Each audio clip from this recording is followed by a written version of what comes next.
Each crisis is more dangerous than the one before. So 1998, 2008, here we are in 2022. We're going to get to a point, we may be there, where the crisis is actually bigger than the Fed, bigger than the Fed's ability to stop.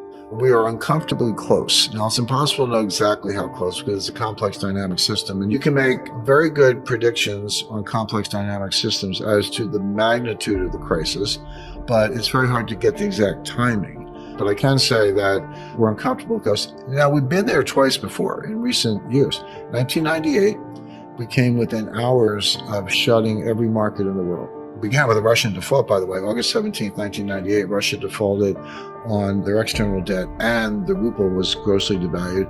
That started a global liquidity crisis, went around the world, ended up in my lap at Long-Term Capital Management, where we had $1.4 trillion of derivatives. And everyone goes, oh, long-term capital, you guys lost a lot of money in Russia. We did. We lost maybe $100 million in Russia, but we lost closer to $4 billion on everything else. Because in a liquidity crisis, people sell everything. It's not a question of, do you have Russian bonds? It's like, no, they sell everything. Spreads widen, not enough collateral, margin calls, people being blown out of their positions. That's what a global financial crisis looks like.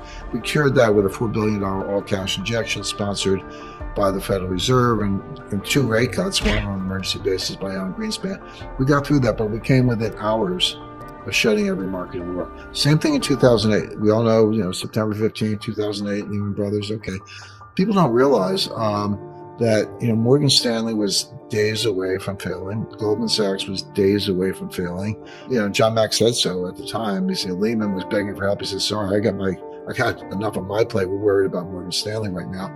And then the Fed came in. And so think of it as dominoes are falling. So all the dominoes are falling and they're going to keep falling unless you truncate it, drop a wall in. And that wall was the Fed. But here's my point. Each bailout gets bigger than the one before. Each crisis is more dangerous than the one before. You want assets that are going to be immune from a global liquidity crisis. What are they? Land, real estate, gold, silver, fine art. I see Andy Warhol, Marilyn Monroe is going, they estimate $200 million. You could have bought that for $50,000 in the 1970s. That's a little more specialized, but there are, natural resources, water, et cetera, energy, oil. If you want to be in stocks, okay, get stocks of companies that are based on natural resources, such as ExxonMobil, Chevron. I'm just giving these as an example. But there are a lot of ways to protect yourself. But, a regular stock portfolio is not a good one. And, banks are going to be in distress. Money market funds are going to be in distress. That's why the liquidity crisis is. I'd point out that the dollar has been a cryptocurrency since at least 1979. That was the last year the Treasury issued a paper Treasury note, like you had a note. Maybe somebody's grandmother still has an old one in the attic. But they had little... almost like, stamps, like you peel off a coupon and take it down to the bank and get paid.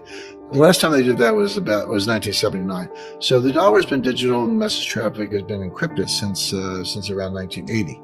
But I think in terms of the impact on the dollar, this is, be careful what you wish for. This was exactly what I was saying earlier in terms of second and third order effects. And I warned the Pentagon about this and I warned the Treasury about this because I know how economic sanctions work. I've been very involved in that from point of view of the intelligence community and also advising the government, but they can be powerful.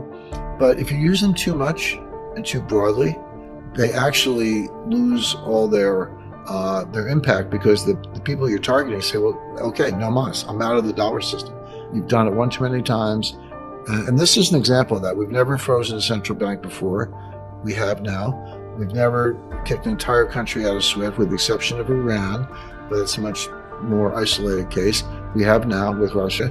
And so instead of just sitting there saying, oh, gee, you got me, we can say, okay, let's go to a new payment system. Let's pick up a new currency. The Saudis are saying the same thing.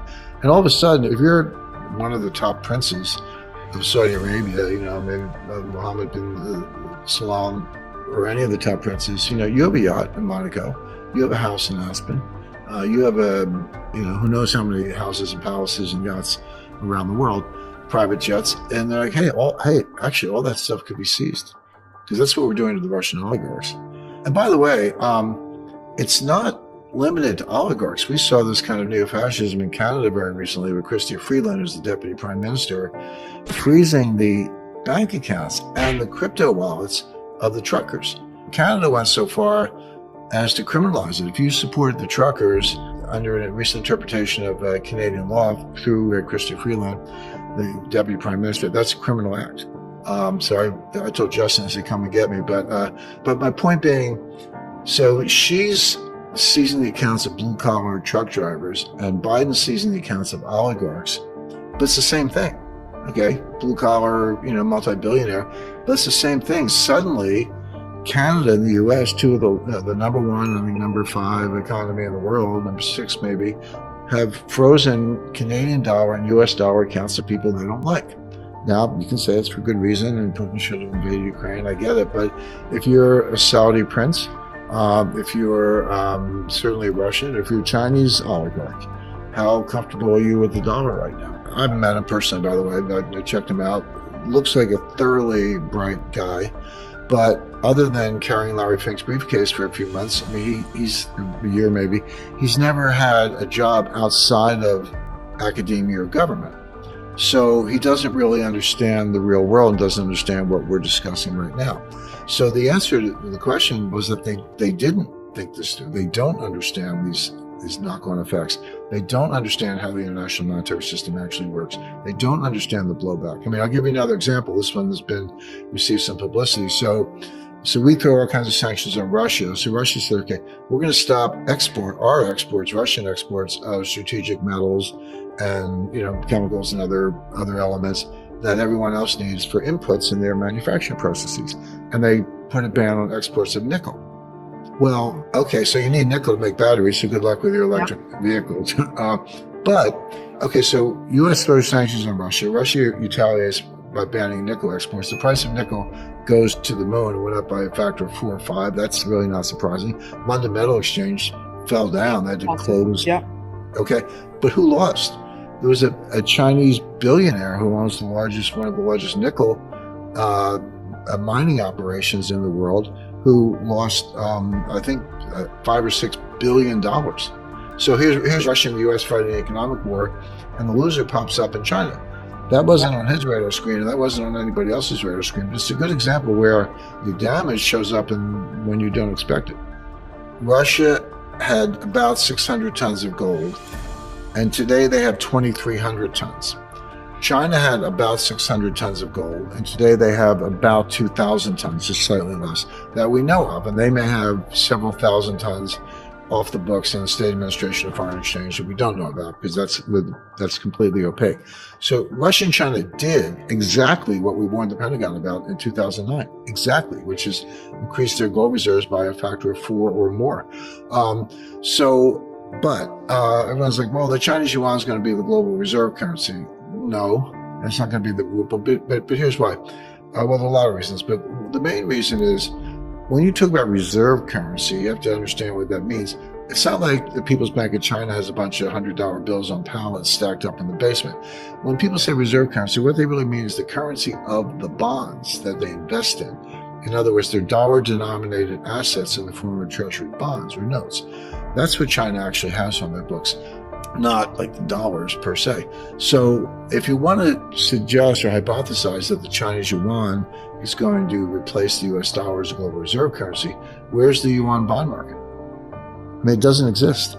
Very small scale, very liquid, no primary dealers, no when-issue trading, no auctions, no repo, no settlement clearance, none of the plumbing and the mechanics of a mature bond market such as the United States. And above all, they don't have a rule of law. I mean, at least if somebody reneges on a treasury bond, you can sue somebody, but you can't do that in China. So the absence of the rule of law, number one, the absence of the infrastructure, the plumbing, for want of a better word, are two reasons why the yuan and certainly the ruble will not replace the dollar as a reserve currency. However, what I was hypothesizing then, and I'd come back to this, is you can create a brand new currency that does have all that stuff. And in my example, they used a Swiss bank, UK law, put the gold in a third-party depository.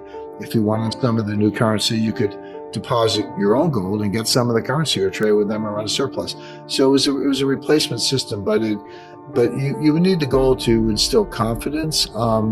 But they don't have bond markets, so they're not going to have them soon. So the yuan and the ruble aren't going to replace anything.